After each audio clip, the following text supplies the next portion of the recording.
ready over there, young fella? We are indeed, Mr. Smith. Much obliged. It all begun when we dropped down to Columbus, Ohio, from Pittsburgh to play an exhibition game in our way out to St. Louis. It was getting on into September, and though we'd been leading the league by 6-7 games most of the season, we was now in first place by a margin you could have got it into the eye of a thimble, being only a half a game ahead of St. Louis. Our slump had given the boys the leaping jumps, and they was like a bunch of old ladies at a lawn fete with a thunderstorm coming up, running around and snarling at each other, eating bad and sleeping worse.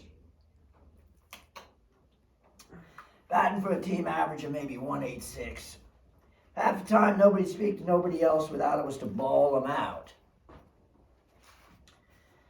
Squawks McGrew was managing the boys at the time, and he was darn near crazy. They called him Squawks because when things was going bad, he lost his voice, or pretty near lost it, and squealed at you like a little girl you stepped on her doll or something. He yelled at everybody and wouldn't listen to nobody without maybe it was me. I've been training the boys for 10 years, and he'd take more lip from me than from anybody else. He knowed I was smarter than him. Anyways, like you're gonna hear. This was 31 years ago. You could look it up, because it was the same year that Columbus decided to call itself the Arch City on account of a lot of iron arches with electric light bulbs into them which stretched across High Street. Thomas Albert Edison sent them a telegram, and there was speeches, and maybe even President Taft opened the celebration by pushing a button. It was a great week for the Buckeye Capital, which was why they got us out there for this exhibition game.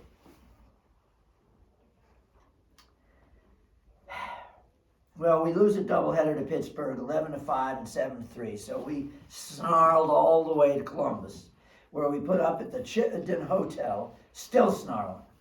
Everybody was tetchy, and when Billy Klinger took a sock at Whitey Cott at breakfast, Whitey throwed marmalade all over his face.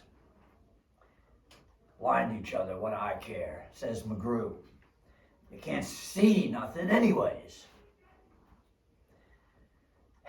Columbus win the exhibition game 3-2, whilst McGrew sat in the dugout muttering and cursing like a 14-year-old Scotty. He'd badmouth everybody on the ball club, and he'd badmouth everybody off of the ball club, including the Wright brothers, who he claimed had yet to build an airship big enough for any of our boys to hit it with a ball bat. I wished I was dead, he says to me. I wished I was in heaven with the angels. I told him to pull himself together, because he was driving the boys crazy, where he was going on sulking and badmouthing and whining. I was older than he was and smarter than he was, and he knowed it.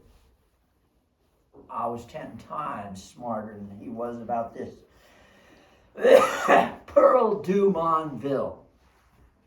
First time I ever laid eyes on the little guy, which was one of the saddest days of my life. Now, most people name a Pearl is girls. But this Pearl Dumontville was a man. If you could call a fellow who was maybe 34, 35 inches high a man. Pearl Dumontville was a midget. He was part French, part Hungarian, maybe even part Bulgarian or something. I can see him now, a sneer on his little face, swinging a bamboo cane and smoking a big cigar. He had a gray suit with a big black check into it, and he had a gray felt hat with one of them rainbow-colored hat bands onto it. like the young fellas wore in them days.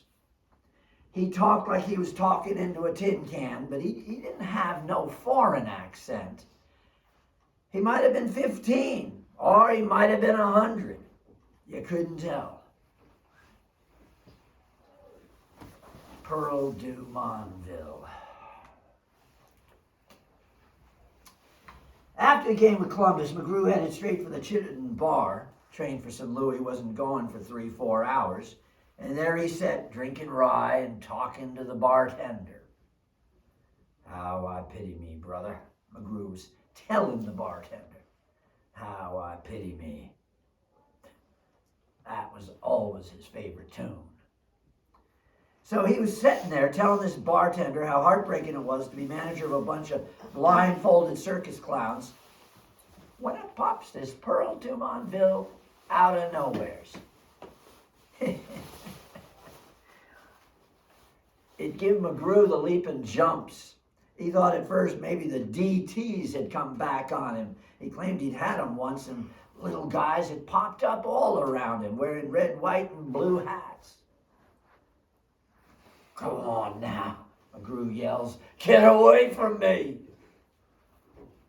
But the midget clumb up on a chair across the table from McGrew and says, I seen that game today, Junior, and you ain't got no ball club. What you got there, Junior? He says, is a sideshow. What do you mean, Junior? Says McGrew, touching this little guy to assure himself. Don't pay him no attention, mister, says the bartender. Pearl calls everybody Junior, because it always turns out he's a year older than anybody else. Yeah, says McGrew. How old is he? How old are you, Junior? Says the midget. Oh, me, I'm 53, says McGrew. Huh. Well, I'm 54, says the midget. McGrew grins and asks him what he'll have, and that was the beginning of their beautiful friendship, if you don't care what you say. Pearl du Monville stood up on his chair and waved his cane around and pretended like he was ballyhooing for a circus. Right this way, folks. Step right up, he yells. Come on in and see the greatest collection of freaks in the world. See the armless pitchers. See the eyeless batters. See the infielders with 5 thumbs. And on like that. Feeding McGrew gall and handing him a laugh at the same time, you might say. You could hear him and Pearl du Monville hooting and hollering and singing way up the 4th floor of the Chittenden, where the boys was packing up. When it come time to go to the station, you can imagine how disgusted we was when we crowded into the doorway of that bar and seen them two singing and going on.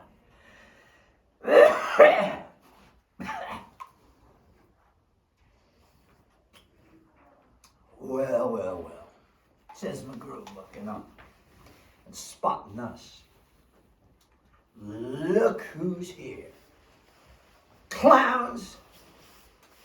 This is Pearl du Monville, a monsieur of the old school. Don't shake hands with them, Pearl, because their fingers is made of chalk and would bust right off in your paws, he says.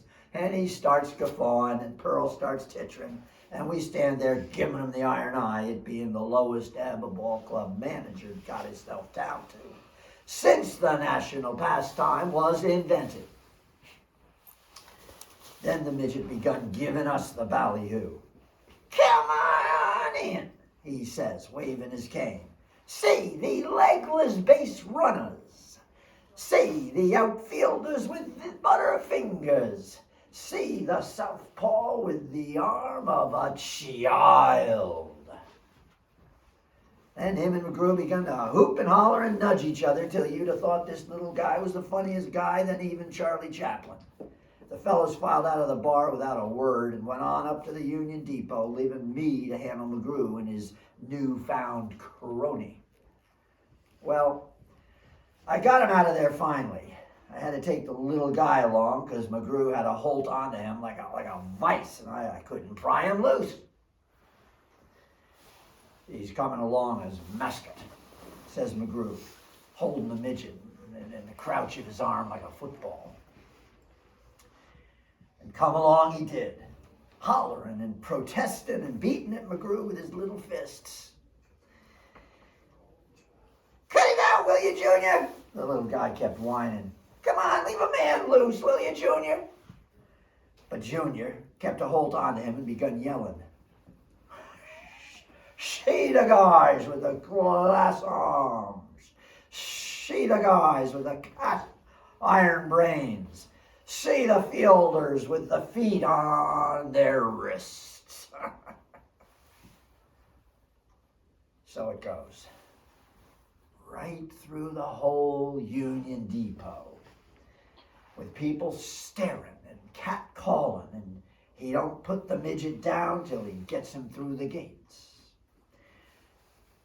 How am I going to go along with no toothbrush? The midget asks. What am I going to do without no other suit? He says. Doc here, meaning me. Doc here will look after you like you was one of his own sons. Won't you, Doc? I give him the iron eye, and he finally got on the train and probably went to sleep with his clothes on. This left me alone with the midget. Look it, I says to him. Why don't you go on home now? Come morning, McGrew will forget all about you. You'll probably think you was something he's seen in a nightmare, maybe. And he ain't going to laugh so easy in the morning neither, I says. So why don't you go on home? Nix, he says to me. Skidoo, he says. 23 for you. And he tosses his cane up into the vestibule of the coach and clambers on up after it like a cat. So that's the way Pearl de Montville come to go to St. Louis with the ball club. I seen them first at breakfast the next day, sitting opposite each other, the midget playing turkey on a straw on a harmonium, and McGrew staring at the eggs and bacon like they was a uncooked bird with its feathers still on. Remember where you found this? I says, jerking my thumb at the midget. Or maybe you think they come with breakfast on these trains, I says. Being a good hand at turning a sharp remark in them days. The midget puts down the harmonium and turns on me. Sneeze, he says. Your brains is dusty. And he snaps a couple of drops of water my way from a tumbler. Drown, he says, trying to make his voice deep. Now, both of them cracks is Civil War cracks. But you'd have thought they was brand new and the funniest that Eddie McGrew'd ever heard in his whole life. He started hooping and hollering, and the midget started hooping and hollering, so I walked on away and sat down with Bugs Courtney and Hank Metters, paying no attention to this weak-minded Damon and Phineas across the aisle. Well, sir, first game of St. Louis was rained out, and there we was facing a doubleheader the next day. Like, maybe I told you, we lose the last 3 doubleheaders we play, making maybe 25 errors in the 6 games, which is all right for the intimates of a school for the blind, but is disgraceful for the world's champions. It was too wet to go to the zoo, and McGrew wouldn't let us go to the movies because they flickered so bad in them days. So we just sat around, stewing and fretting. One of the newspaper boys come over to take a picture of Billy Klinger and Whitey Cott shaking hands. This reporter had heard about the fight, and whilst they was standing there toe-to-toe shaking hands, Billy gave a back lunge and a jerk and throwed Whitey over his shoulder into a corner of the room, like a sack of salt. Whitey come back at him with a chair, and Bethlehem broke loose in that there room. The camera was tromped to pieces like a berry basket. When we finally got him pulled apart, I heard a laugh, and there was McGrew and the midget sitting in the doorway, and giving us the iron eye. Rastlers, McGrew said, cold-like. That's what I got for a ball club, Mr. Dumonville. Rastlers, and not very good rastlers at that, you asked me. A man can't be good at everything, says Pearl. But he ought to be good at something. This sets McGrew guffawing again, and away they go, the midget tagging along by his side like a hound dog and handing him a fast line of so-called wise cracks. When we went out to face that battle in St. Louis club in the doubleheader next afternoon, the boys was jumpy as tin toys with keys in their back. We lose the first game 7-2 and are trailing 4-0 when the second game ain't but 10 minutes old. McGrew sat there like a stone statue speaking to nobody. Then in their half of the fourth, somebody singled to center and knocked in 2 more runs for St. Louis. That made McGrew squawk. I wished one thing, he says. I wished I was manager of an old ladies sewing circus instead of a ball club. Yar, Junior, yar, says a familiar and disagreeable voice. It was that Pearl Dumonville again, popping up out of nowhere, swinging his bamboo cane and smoking a cigar that's 3 sizes too big for his face. By this time, we'd finally got the other side out, and Hank Metters slithered a bat across the ground, and Midget had to jump to keep both his ankles from being broke. Thought McGrew'd bust a blood vessel. You heard Pearl, and I'll break your neck. Hank muttered something and went on up to the plate and struck out. We managed to get a couple runs across in our half of the 6th, but they come back with 3 more in their half of the 7th. This was too much for McGrew. Come on, Pearl, he says. We're getting out of here. Where do you think you're going? I asked. To the lawyers again, he says quickly. I didn't know you'd been to the lawyers once yet, I says. Which that goes to show how much you don't know, he says. With that, they was gone, and I didn't see him the rest of the day, nor know what they was up to, which was a God's blessing. We lose the nightcap 9-3, and that puts us into 2nd place plenty, then as low in our mind as a ball club can get. The next day was a horrible day, like anybody that lived through it can tell you.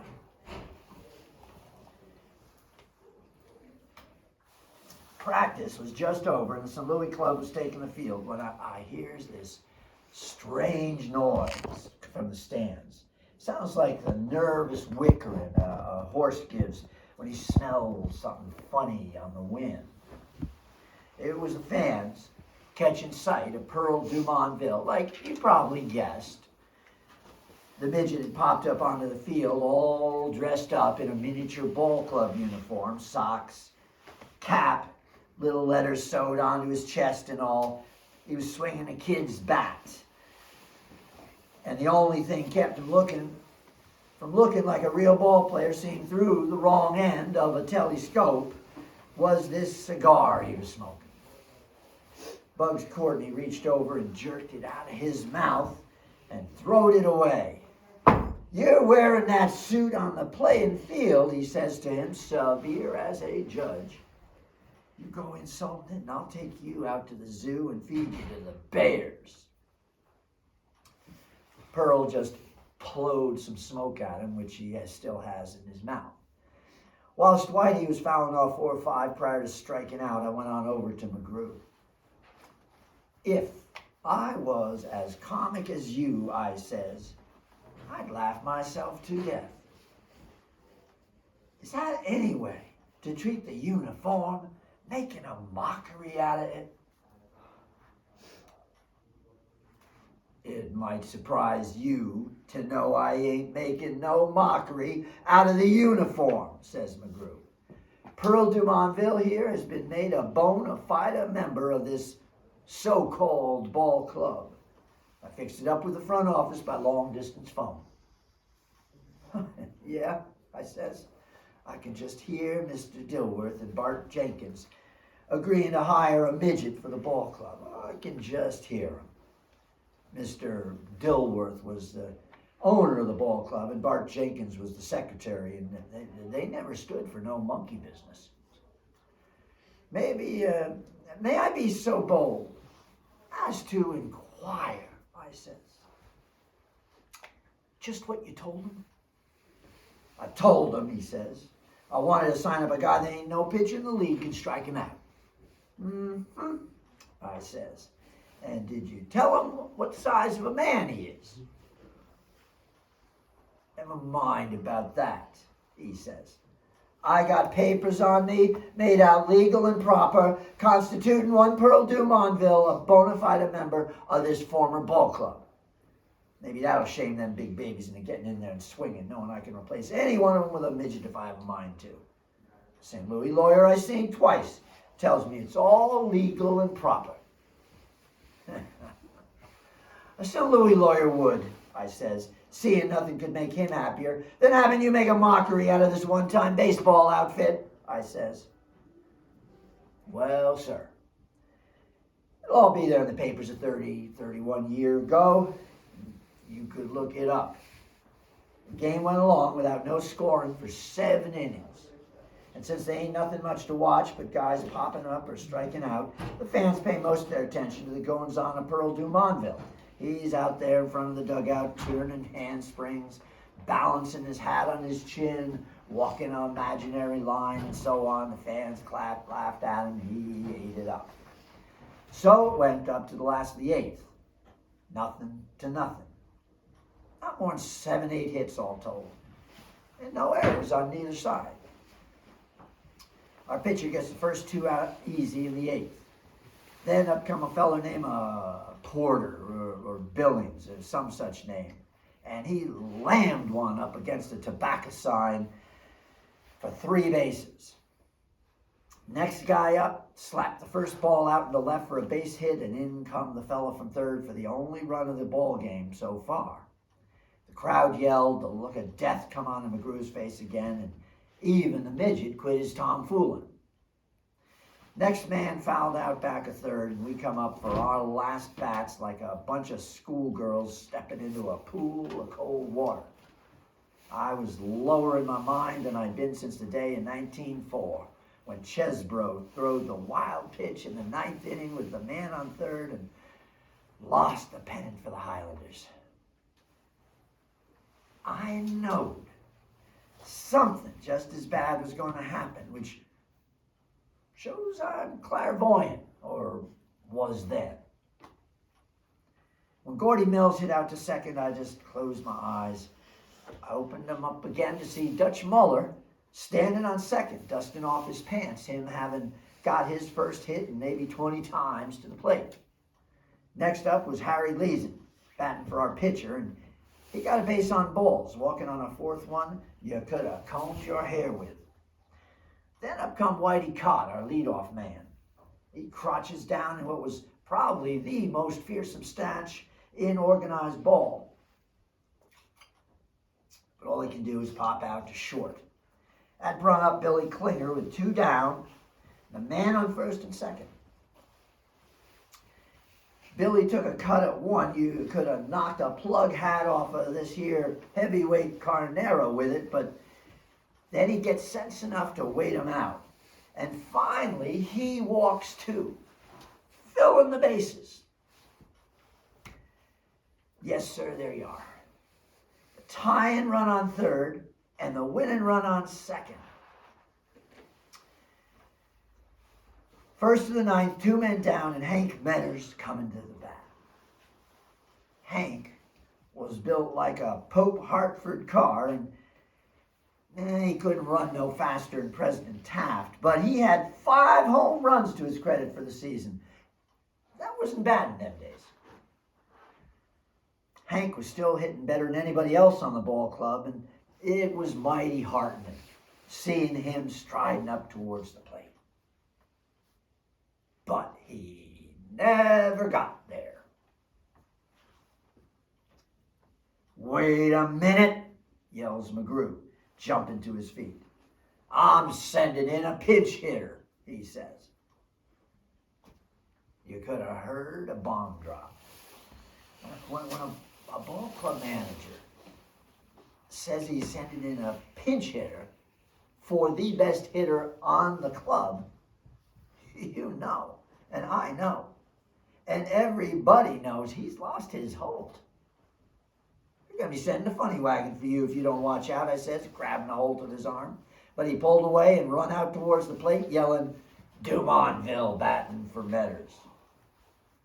All the fellas begun squalling at once except Hank, and he just stood there staring at McGrew like he'd gone crazy and was claiming to be Ty Cobb's grandma or something. The pitcher stood out there with his hands on his hips and a disagreeable look on his face, and the plate umpire told McGrew to go on and get a batter up. McGrew told him again Dumonville was batting for Metters, and the St. Louis manager finally got the idea. It brung him out of his dugout, howling and bawling like he'd lost a female dog and her 7 pups. McGrew pushed the midget towards the plate, and he says to him, he says, just stand up there and hold that bat on your shoulder. There ain't a man in the world can throw 3 strikes in there before he throws 4 balls, he says. Oh, I get it, Junior, says the midget. You walk me and force in the tie and run. And he starts on up to the plate as cocky as if he was Willie Keeler. I don't need to tell you, Bethlehem broke loose on that there ball field. The fans got onto their hind legs, yelling and whistling, and everybody on the field began waving their arms and hollering and shoving. The plate umpire stalked over to McGrew like a traffic cop, wagging his jaw and pointing his finger, and the St. Louis manager kept yelling like his house is on fire.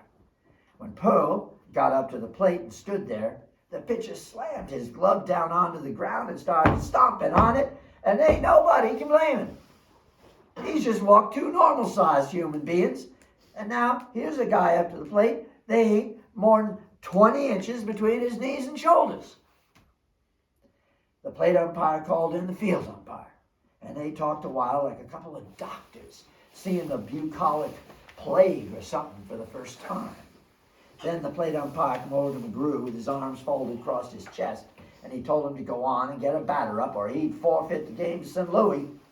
He pulled out his watch, but somebody batted it out of his hand in the scuffling, and I thought there'd be a free-for-all with everybody yelling and shoving, except Pearl Dumonville, who stood up at the plate with his little bat on his shoulder, not moving a muscle.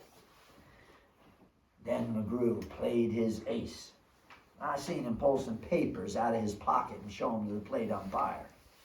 The umpire begun looking at him like they was bills for something he not only never bought it, he never even heard of it. The other umpire studied him like they was a death warrant, and all this time the St. Louis manager and the fans and the players is yelling and hollering. Well, sir, they fought about him being a midget. And they fought about him using the kid's bat. And they fought about where he'd been all season. There was 8 or 9 rule books sprung out, and everybody was thumbing through them trying to find out what it says about midgets. But it don't say nothing about midgets. Because this was something nobody'd come up with in the history of the game before, and nobody ever dreamed about it, even when they has nightmares. Maybe you can't send no midgets into bat nowadays, because the old game's changed a lot, mostly for the worst. But you could then, it turned out. Plate umpire finally decided the contract papers was all legal and proper, like McGrew said. So he waved the St. Louis players back to their places, and he pointed his finger at their manager and told them to quit hollering and get on back to the dugout. Manager says the game's proceeding under protest, and the umpire bawls, "Play ball!" over and above the yelling and booing, him having a voice like a hog collar. St. Louis pitcher picked up his glove, beat at it with his fist 6 or 7 times, and then got set on the mound and studied the situation. The fans realized he was really going to pitch to the midget, and they went crazy hooping and hollering louder than ever and throwing pop bottles and hats and cushions down onto the field. It took 5-10 minutes to get the fans quieted down again, whilst our fellows that was on base sat down on the bags and waited. And Pearl Dumonville kept standing up there with the bat on his shoulder, like he'd been told to do. So, the pitcher starts studying the setup again, and you got to admit it was the strangest setup in a ball game since the players cut off their beards and begun wearing gloves. I wish I could call the pitcher's name. It wasn't old Barney Pelty or Harry Howell. He was a big right-hander. I couldn't call his name. You could look it up. Even in a crotching position, the catcher towers over the midget like the Washington Monument. The plate umpire tries standing on his tiptoes. Then he tries crouching down. And he finally gets himself into a stance nobody'd ever seen on a ball field before, kind of squatting down on his haunches. Well, the pitcher is as sore as an old buggy horse in fly time. He slams in the first pitch, hard and wild, and maybe 2 feet higher than the midget's head. Ball one, hollers the umpire over and above the racket because everybody's yelling, worse than ever. The catcher goes on out towards the mound and talks to the pitcher and hands him the ball. This time, the big right-hander tries undershoot. And it comes in a little closer, maybe no higher than a foot and a half above Pearl's head. It would have been a strike with a human being in there, but the umpire's got to call it, and he does. Ball 2. He bellers. The catcher walks on out to the mound again, and the whole infield comes over and gives advice to the pitcher about what they'd do in a case like this with 2 balls and no strikes on a batter that ought to be in a bottle of alcohol stood up there at the plate in a big league game between the teams that's fighting for first place. For the third pitch, the pitcher stands there flat-footed and tosses up the ball like he's playing catch with a little girl. Pearl stands there motionless as a hitching post, and the ball comes in big and slow and high. High for Pearl, that is, it being about on a level with his eyes or a little higher than a grown man's knees. There ain't nothing else for the umpire to do, so he calls ball 3. Everybody is on to their feet, whooping and hollering as the pitcher sets to throw ball 4. The St. Louis manager's making signs and faces like he was a torturer, and the infield's giving the pitcher some more advice about what to do this time. Our boys who was on base stick right onto the bag, running no risk of being nipped for the last out. Well, pitcher decides to give him a toss again, seeing he come closer with that than with a fastball. Ain't nobody ever seen a slower ball throwed. It come in big as a balloon and slower than any ball ever throwed before in the major leagues. It come right in over the plate in front of Pearl's chest, looking probably big as a full moon to Pearl. They ain't never been a minute like the minute that followed since the United States was founded by the Pilgrim forefathers.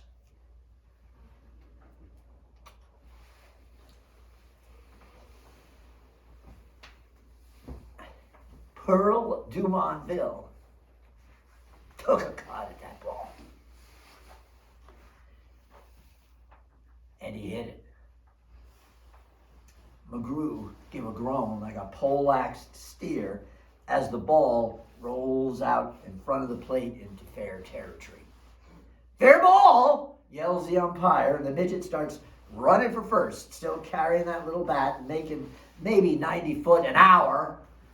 Bethlehem breaks loose on that there ball field and in them stands. Ain't never been nothing like it since creation was begun.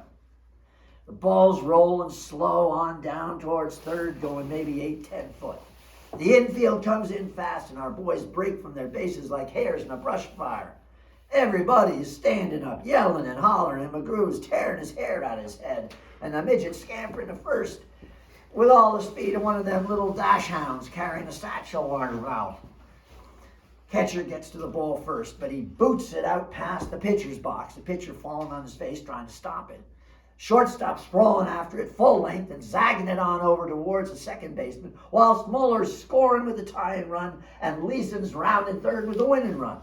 Ty Cobb could have made a three-bagger out of that bunt with everybody falling over theirself trying to pick the ball up. But Pearl is still maybe 15, 20 foot from the bag, toddling like a little baby and yeeping like a trapped rabbit when the second baseman finally gets a hold of that ball and slams it over to first. First baseman catches it and stomps on the bag. The base umpire waves Pearl out, and there goes your old ball game. Craziest ball game ever played in the history of the organized world. Their players start running in, and I see McGrew. He starts after Pearl, running faster than any man ever run before. Pearl sees him coming and runs behind the base umpire's legs and gets a hold on to him. McGrew comes up panting and roaring, and him and the midget plays ring around Rosie with the umpire, who keeps shoving at McGrew with one hand and trying to slap the midget loose from his legs with the other. Finally, McGrew catches the midget, who's still yeeping like a stuck sheep. He gets a hold of that little guy with both of his ankles and starts whirling him round and round over his head, like McGrew was a hammer thrower and Pearl was a hammer. Nobody can stop him without getting their head knocked off, so everybody just stands there and yells. Then McGrew lets the midget fly. He flies on out towards second, high and fast like a human home run, headed for the soap sign in center field. Their shortstop tries to get to him, but he can't make it. And I know the little fellow was going to bust to pieces like a dollar watch on an asphalt street when he hit the ground. But it so happens their center fielder is just crossing second, and he starts running back, trying to get under the midget who had took to spiraling like a football instead of turning head over foot, which give him more speed and more distance. Now, I know you never seen a midget catched, and you probably never even seen one throwed. To catch a midget that's been throwed by a heavy-muscled man and is flying through the air, you got to run under him and with him and pull your arms back and down when you catch him to break the compact of his body, or you'll bust him in two like a matchstick. I seen Bill Lang and Willie Keeler and Tris Speaker make some wonderful catches in my day, but I never seen nothing like that. Center fielder, he goes back and still further back, and he pulls that midget down out of the air like he was lifting a sleeping baby from a cradle. There wasn't a bruise onto him, only his face was the color of cat's meat, and he ain't got no air in his chest. In his excitement, the base umpire, who was running back with the center fielder when he catched Pearl, yells, "Out!" And that gave hysterics to the Bethlehem, which was raging like Niagara on that ball field. Everybody was hooping and hollering and yelling and running, with the fans swarming onto the field and the cops trying to keep order, and some guys laughing, some of the women fans crying, and 6 or 8 of us holding on to McGrew to keep him from getting at that midget and finishing him off. Some of the fans picks up the St. Louis pitcher and center fielder and starts carrying him around on their shoulders.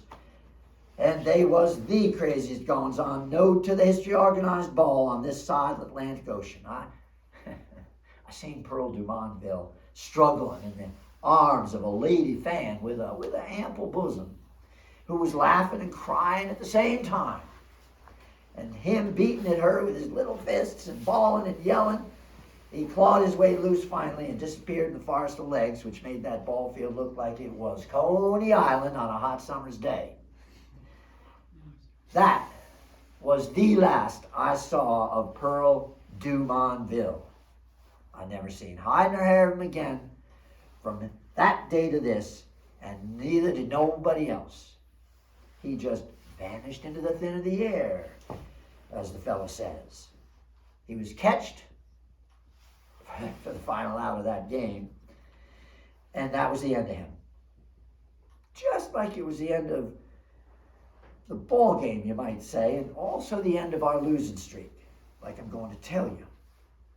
That night we piled onto a train for Chicago, but we wasn't snapping and snarling no more.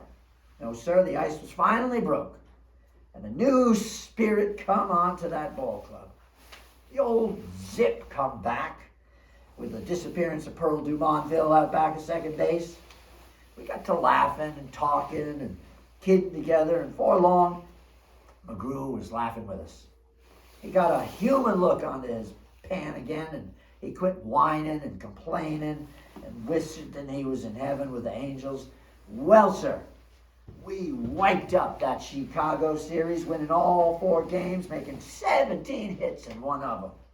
Funny thing was, St. Louis was so shook up by that last game with us, they never did hit their stride again. Their center fielder took to misjudging everything that come his way, and the rest of the fellows followed suit the way a club will do when one guy blows up. Before we left Chicago, I and some of the fellows went out and bought a pair of them little baby shoes, which we had them golded over and give them to McGrew for a souvenir. He took it all in good spirit. Whitey Cott and Billy Klinger made up and was fast friends again, and we hit our home lot like a ton of dynamite, and there was nothing could stop us from then on. I don't recollect things as clear as I did 30, 40 years ago. I can't read no fine print no more, and the only person I got to check with on the golden days of the national pastime, as the fella says, is my old friend Milt Klein over to Springfield. His mind ain't as strong as it once was. He gets Rube Waddell mixed up with Rube Marquardt, for one thing. And anybody does that ought to be put away where he won't bother nobody. So, I can't tell you the exact margin we win the pennant by. Maybe it was 2.5 games, or maybe it was 3.5, but it'll all be there in the newspapers and record books of 31 years ago. And like I was saying, you could look it up by James Thurber.